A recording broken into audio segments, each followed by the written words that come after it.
wabarakatuh. Perkenalkan, nama saya Aisyah Diayu Ramadhani dengan NIM 109270005. Saya dari Prodi S1 Kebidanan dan rekan-rekan saya.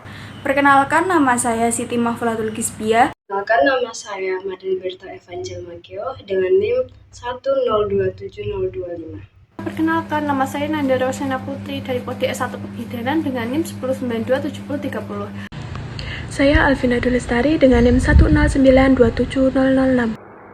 Kami dari kelompok 3 akan mempresentasikan materi tentang telemedicine dan kesehatan digital. Simak video berikut.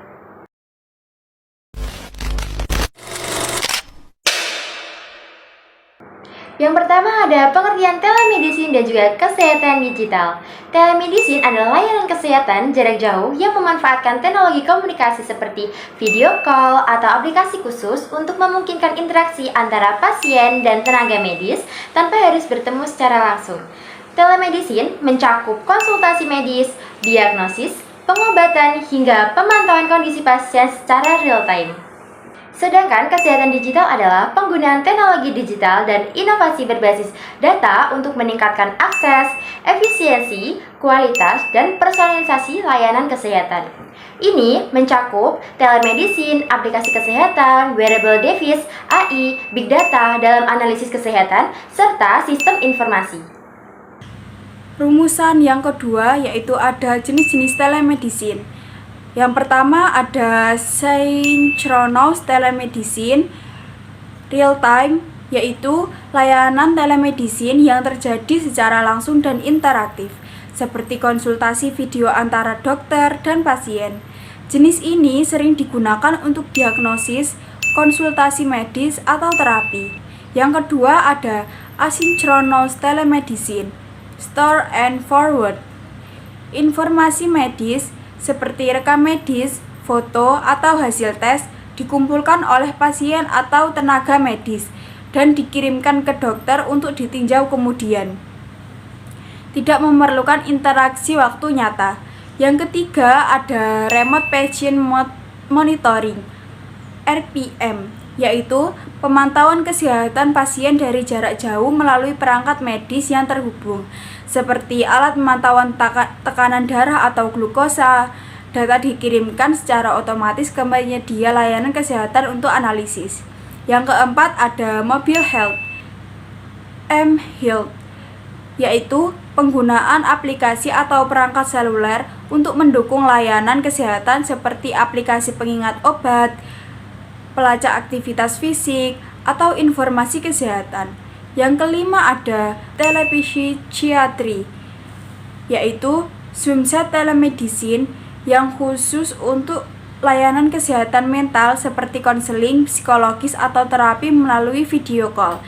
Yang keenam ada teleradiologi, yaitu pengiriman hasil pencitraan medis seperti X-ray atau CT scan dari satu lokasi ke lokasi lain untuk diperiksa oleh ahli radiologi.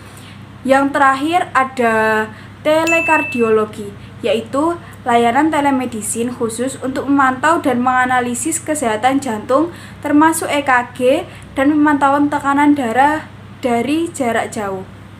Selanjutnya, model sistem telemedicine yang sesuai dengan keinginan masyarakat dan instansi pelayanan.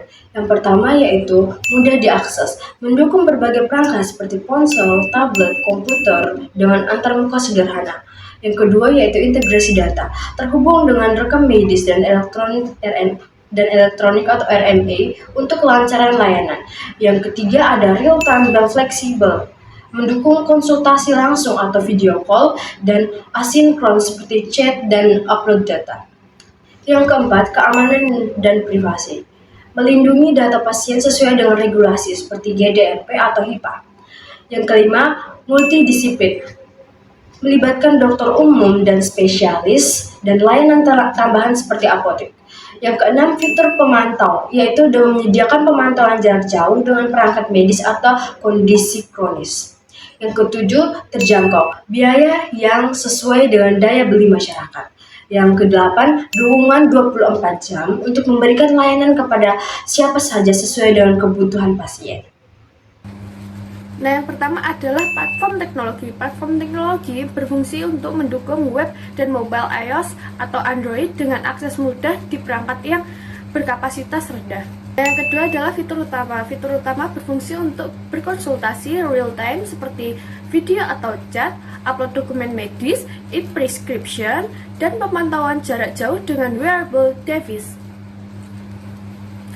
Nah, yang ketiga adalah keamanan data. Keamanan data berfungsi untuk enkripsi end-to-end, autentikasi two-factor, dan penyimpanan berbasis cloud yang aman. Nah, yang keempat adalah integrasi sistem. Integrasi sistem terhubung dengan EMR atau EHR, apotek, laboratorium, dan sistem antrian digital. Nah, yang kelima adalah AI dan analitik. AI ini digunakan untuk analisis gejala dan menyediakan laporan kesehatan pasien. Nah, yang keenam adalah dukungan multibahasa. Dukungan multibahasa ramah pengguna dan inklusif bagi semua kalangan termasuk disabilitas. Nah, yang ketujuh adalah regulasi. Regulasi ini mematuhi standar kesehatan seperti HIPAA atau GDPR. Di sini saya akan mempresentasikan materi yang terakhir, yaitu tentang etika dalam pelayanan kesehatan digital. Yang pertama, ada privasi dan kerahasiaan. Melindungi data pasien dengan enkripsi dan mematuhi regulasi privasi seperti GDPR atau HIPAA. Yang kedua, ada persetujuan informasi. Memastikan pasien memahami dan menyetujui penggunaan layanan serta pengelolaan data mereka. Yang ketiga, ada keamanan data, yaitu menjamin sistem aman dari akses tidak sah atau kebocoran data. Yang keempat, ada keadilan akses, memberikan layanan yang inklusif dan tidak diskriminatif bagi semua kalangan. Yang kelima, ada kualitas layanan, menjamin profesionalisme tenaga medis dan akurasi teknologi yang digunakan. Yang keenam, ada transparansi, memberikan informasi jelas tentang layanan, biaya, dan resiko yang mungkin terjadi. Yang terakhir, ada akuntabilitas, yaitu menyediakan mekanisme untuk menangani keluhan atau kesalahan dengan cepat dan adil.